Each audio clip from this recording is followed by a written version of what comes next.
Hi guys, so this horse came in today having pulled a hind shoe, so I can't ride him. Instead, I decided to take that time and do a little braiding tutorial. You might have seen these sculpted braids or scalloped braids on my social media since I've been riding a half Frisian for a few years and I've now recently been riding a gypsy vanner.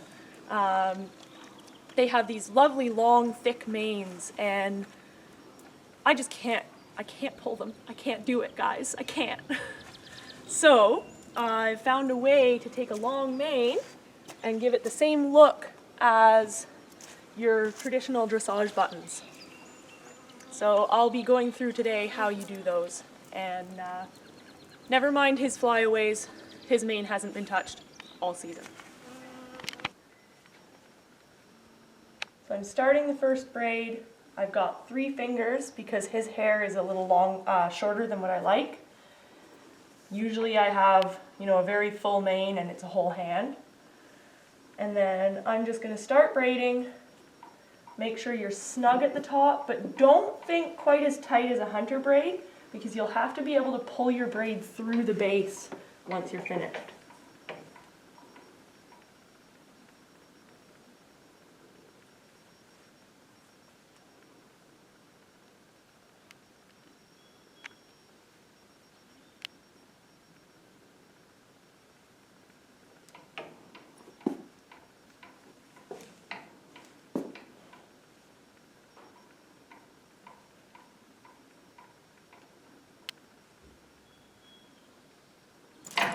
What? It was a fly.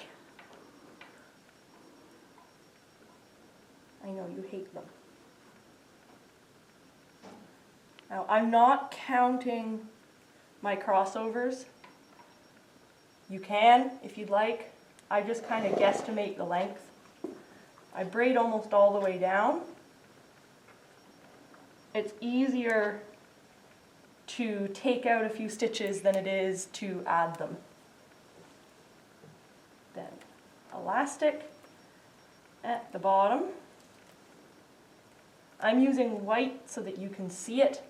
Normally you would use clear or an elastic that matches your horse's mane. So 3 fingers, separate the hair.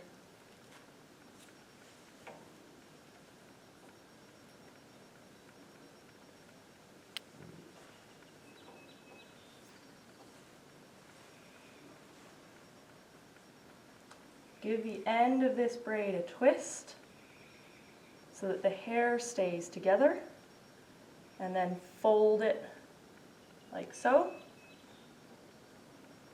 I'm going to push that little fold.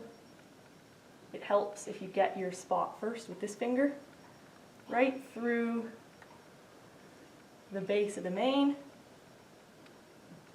Grab it and pull that braid right through. Then you have a traditional looking button and a ridiculous little braid thing. And you want to separate your next braid into your 3 pieces.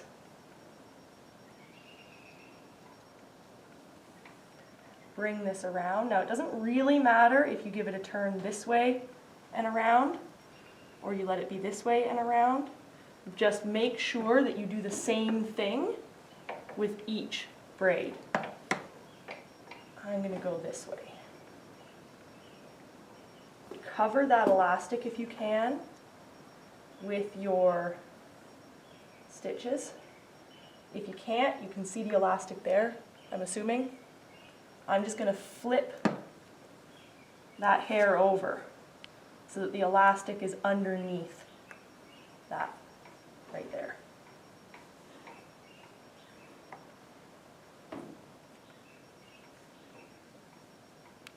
And again, I braid almost all the way down.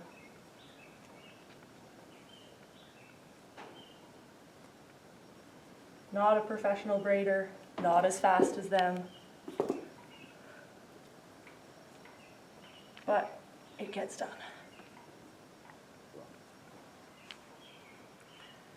So I think I maybe had that braid just a touch too long, so I'm going to stop maybe another 1 or 2 crossovers earlier this time. And grab one of my chipmunk elastics.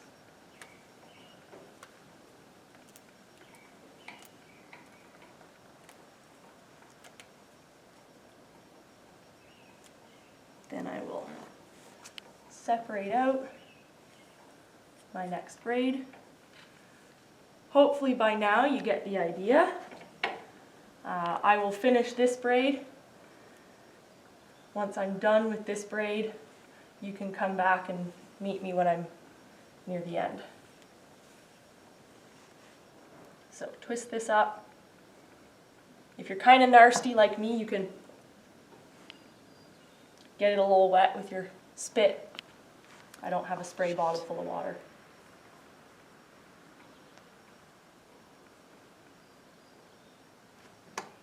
Push that up through. It helps if you have nails, but no worries if you don't. You can just kind of mangle it a little bit. I can't see what I'm doing because he's staring at something.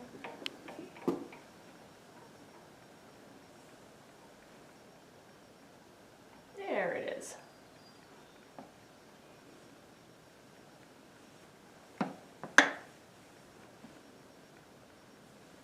One.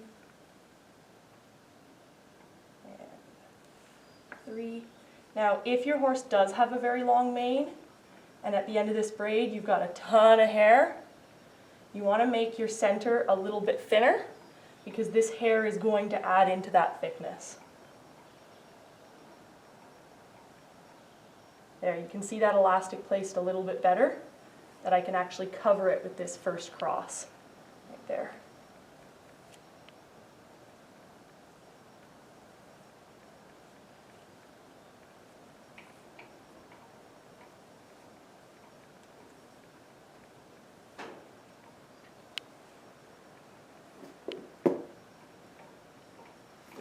Buddy, I'm boring. Stand still though. Good boy. Thank you.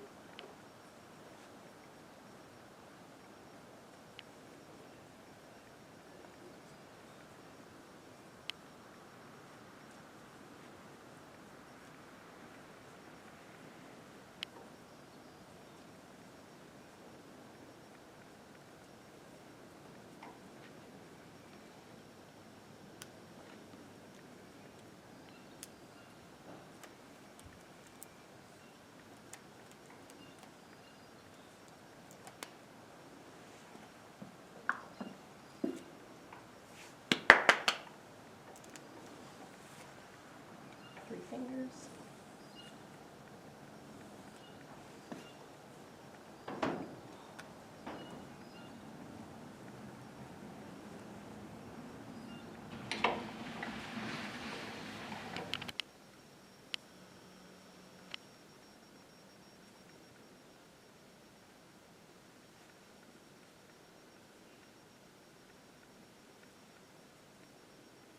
Oh, your maid's a mess here, Anuk.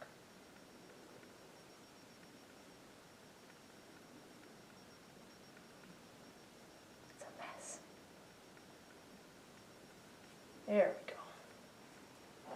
Yes, it's a mess and it's all thin.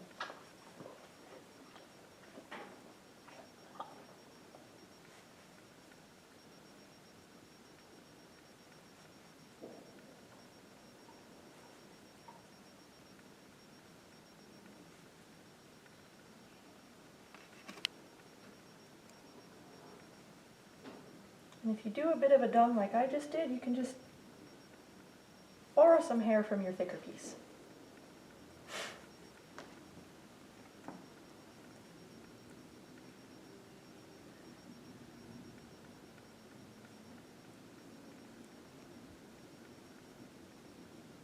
And this is why I don't count my crossovers, because as the hair gets thinner, this length is about the same length as we had on our other braids, but I've done quite a few more crossovers.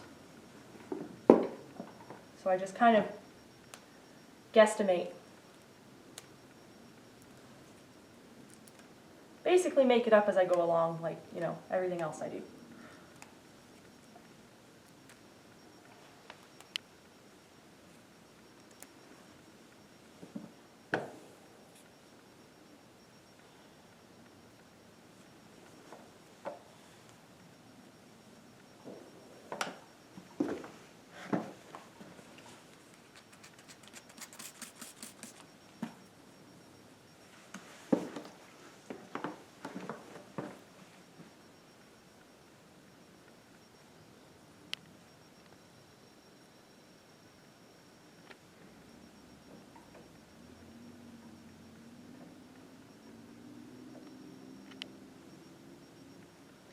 What I'm doing there, because this one's a bit thin and fragile, is I actually pushed this finger through very gently to create the channel before I pushed the hair through.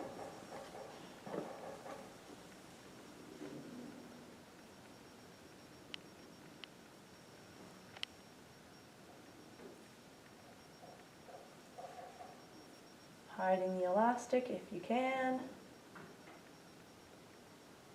If not, you can always just give it a little twist so that your new hair covers it up.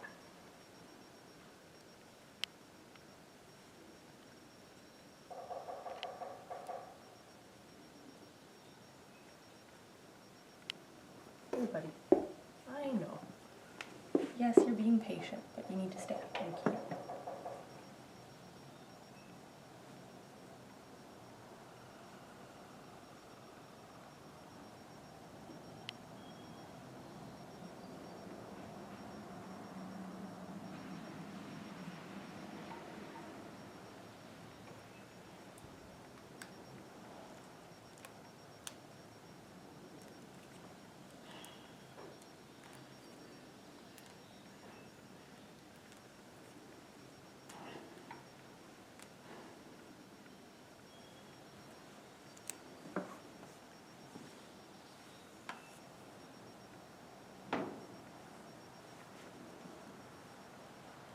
Now this piece here that I'm just tying out of the way,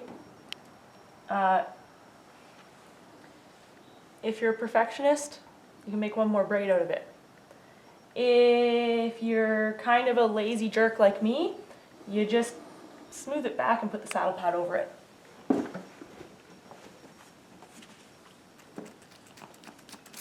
It's like sweeping the mess under your bed. It's fine.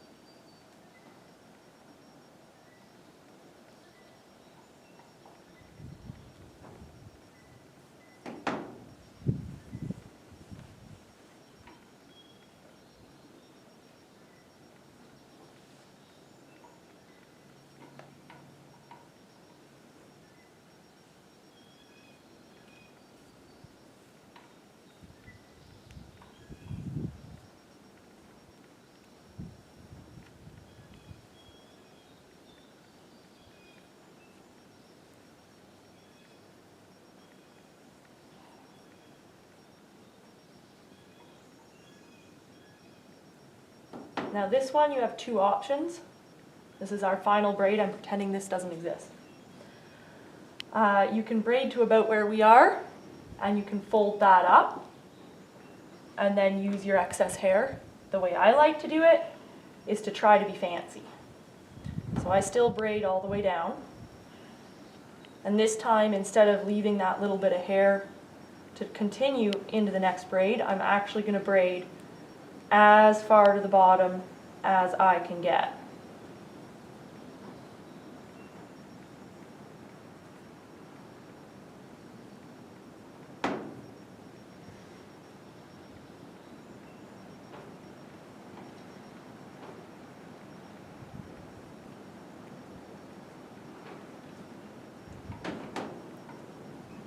And my fingers are slippery, so I'm ending there.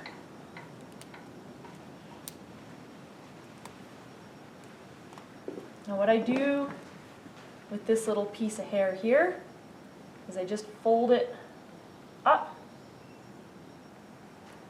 and then use my elastic to band that in place. Helps control the flyaways. Like so. Now what I'm going to do, I'm going to push that through the base again. So, make my little button, and then I'm going to take this and I'm going to just wrap it once around that button. Now I've got a bit of a flyaway here, and see how my elastic is on the side there? If you want to get picky, what you do with that is you just pull a little bit more braid through. and then wrap. And that way, that elastic gets right to the bottom.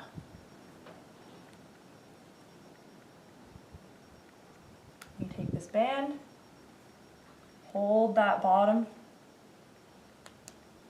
and make sure you get it around your excess hair, that band. Like so. If you're a little worried about it, you can always put one little stitch in. I know we're trying to avoid the needle and thread, that's the whole point. You can stitch this little braid just to the back there so it doesn't slide off. Or if you've got really well matched elastics, you can just give it another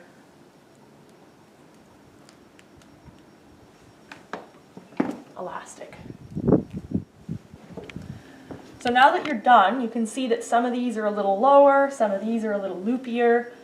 Favorite thing about these is I can just say these are about right, put my elastic around to secure it at that size. This one maybe needs a bit more, so I'm just going to borrow from that loop and then secure it to that size. This loop is pretty good, that button's pretty good. Leave it as it is. Just secure it there. That loop's pretty good. Secure it. You just try to make a balance between a nice even line down here and even size loops up here. See, this guy right now is going to be a problem, but we'll fix that. So this guy, pretty good.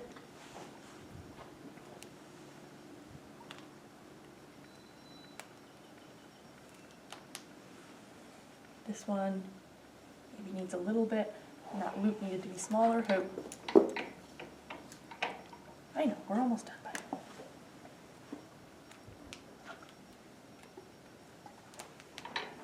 This loop maybe needs a little smaller, so I'm just going to push that through a little bit.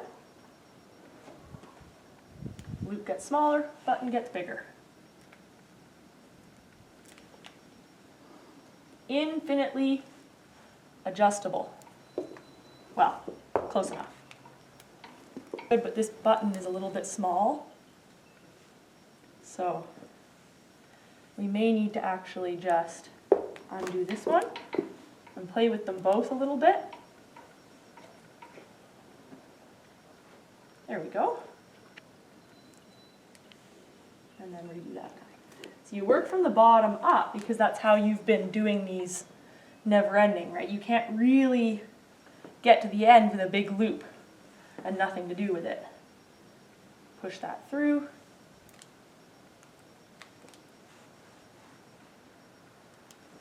Push that one through a little bit, not too much.